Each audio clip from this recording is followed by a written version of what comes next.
Hi everybody. Sorry, my throat's weird. Kind of changed the setup a little bit to be like easier. I used to be like right like I used to be like sitting on my bed like hunched over. So I moved my bed so I'm sitting on a chair now. So hopefully that's better. Um I'm just continuing to do what I've been doing. So adding videos and things like that, and don't really have a lot of suggestions or like ideas, so I just went with like continuing on the stepping stones of um like the previous video was like, facts and things about me. So just probably gonna continue on with that. There's probably gonna be like a lot of these videos. I'll probably just go more in depth about me and who I am and things of that nature. So pretty exciting. So today's video, I was gonna talk about my mental health diagnoses. Diagnoses. That's a weird word. Along with some just regular health things I have. So ooh, it got bright outside. Um, so with sorry, I'm touching my face a lot. I feel like I might do that a lot. Also, like, it's very hard to look at myself. Like, I don't know, just in general. So, um, my first one, which is probably the biggest, diagnosis I have, or like, I don't know, biggest, but like, the one that contributes the most, to my life and things is, I'm diagnosed with schizoaffective disorder, which is um like a branch of schizophrenia. I don't know how to say that, but it's basically you have a mood disorder and you have schizophrenia as well, and it's a lifelong thing. Yeah, I've just had it for a while. I'm pretty used to it. I feel like by now. Um, but yeah. So basically, just like some things like I get psychosis, I hallucinate sometimes, not all the time, but sometimes I get delusional sometimes, I get paranoid sometimes. Um I get like, just, you know, like my speech doesn't make sense sometimes and things like that, and like, things of that nature. But also it also does correlate with the mood. So, like, I hallucinate less when I'm, more in a stable, like, sense of when I'm more, like, stable and, like, my mood's pretty well and then my environment's pretty well. I tend to, like, hallucinate less and, be less delusional and things. Also, like, helps correlation with like medications and things. So on good medicine, like, it all works together in a sense. But like I do like feel like, like, cuz some people, like, if you just have schizophrenia, I feel like I don't know, because I don't have just that. I have it in coordinates with the mood disorder. So if you were just schizophrenic, no matter how you were feeling, I think it wouldn't matter. So for me, like, the more and more, like, um kind of emotionally distressed I am, will definitely play into how my schizophrenia is doing. So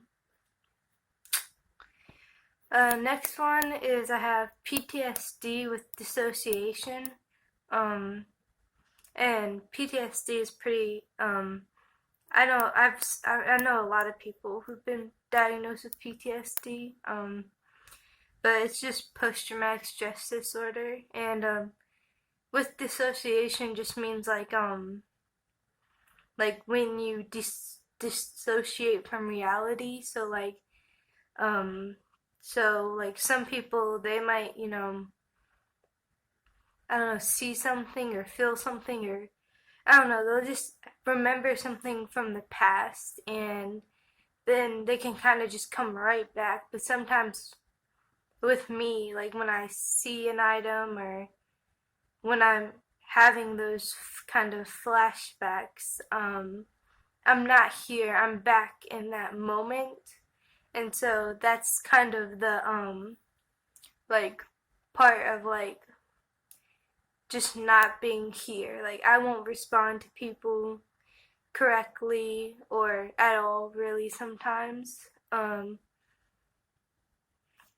And so yeah, so schizoaffective disorder, PTSD, and the last one, which is unconfirmed because I haven't been properly tested, but like a lot of my old therapists, and also, you know, I don't know if you guys know what occupational therapists is. They're people who like deal with like people like feeding yourself, dressing yourself, bathing yourself, filling out forms, filling out applications, cooking, doing laundry. They help with those kinds of tasks, and a lot of them have said that they think I have autism, but it's either like it's like high functioning form, so more of like the Asperger's, even though that's not really used as well, like as much as today. They do feel I have a higher form of autism, which is like it does explain a lot. Like one of the reasons why it's so hard to like look at your own self, even though like you're not looking at other people, you're just making eye contact is very hard, and other things that social norms and things of that nature. I'm probably like looking down this whole video, trying to keep myself looking at least in the general area of the camera. But I do also like stim a lot, and I'm not. I'm trying not to like do it on camera as much because I just feel like that is like when I'm doing it, like I'll just continue to do it, so it will make it very hard to